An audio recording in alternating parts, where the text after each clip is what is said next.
విజయవాడ కనకదుర్గమ్మ అంటే తెలుగు వాళ్ళందరి గుండె చప్పుడు. అమ్మవారికి నవరాత్రుల్లో వివిధమైన అలంకారాలు చేస్తారు. అవన్నీ పురాణాల్లో చెప్పిన అమ్మవారి స్వరూపాలు. గాయత్రి, బాల, త్రిపుర సుందరి, కాత్యాయని, అన్నపూర్ణ ఇలాంటివన్నీ. అవి దాదాపుగా అన్ని ఆలయాల్లోనూ చేస్తూ ఉంటారు. కానీ విజయవాడ కనకదుర్గమ్మకి మాత్రమే చేసే ఒక ప్రత్యేకమైన అలంకరణ ఉంది.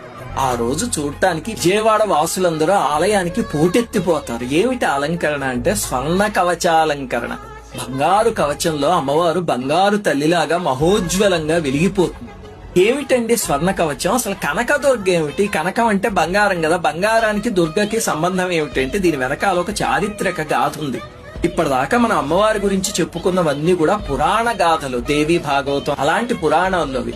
ఇది మాత్రం చరిత్రలో కూడా ఉంది. ఏమిటంటే 5-6 శతాబ్దాల్లో ఆ విజయవాడ ప్రాంతాన్ని మాధవవర్మ అనే రాజు పరిపాలించేవాడు.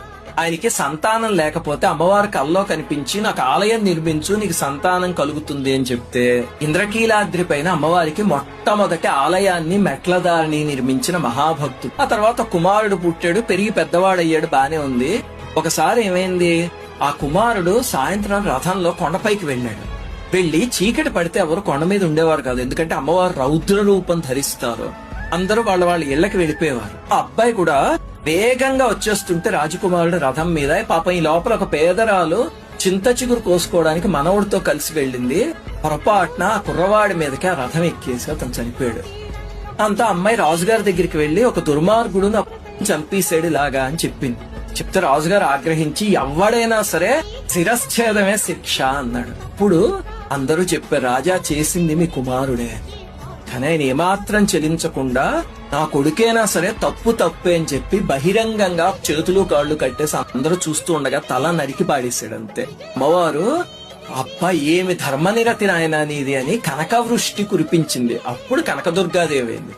అప్పుడైనా అమ్మ కుమారుణ్ణి నువ్వే ఇచ్చావు, మళ్ళీ తీసుకుపోయావు, ఇప్పుడు బంగారం ఇచ్చావు, ఏమిటి తల్లి ఈ లీలలో అని బాధపడితే అమ్మవారు ప్రత్యక్షమయ్యి ఆ చనిపోయిన చిన్న పిల్లవాడిని రాజు కొడుకుని అందరినీ బతికించారు. ఆ రకంగా కనకదుర్గ అయ్యారు. దీని తాలూకు శాసనం కూడా ఇప్పటికీ ఉంది. మనకి సామాన్యంగా పురాణాల్లో ఉన్న లీలలకి చారిత్రకమైన ఆధారం దొరకదు. దీనికి మాత్రం పల్లకేతు భూపాల శాసనం అని, అది ఆర్కియాలజీ డిపార్ట్మెంట్ దగ్గర కూడా సౌత్ ఇండియన్ ఇన్స్క్రిప్షన్స్ వాల్యూమ్ 10 ఇది ఇప్పటికీ ఉంది. ఇది మల్లేశ్వర స్వామి ఆలయం దగ్గర ఉంది శాసనం.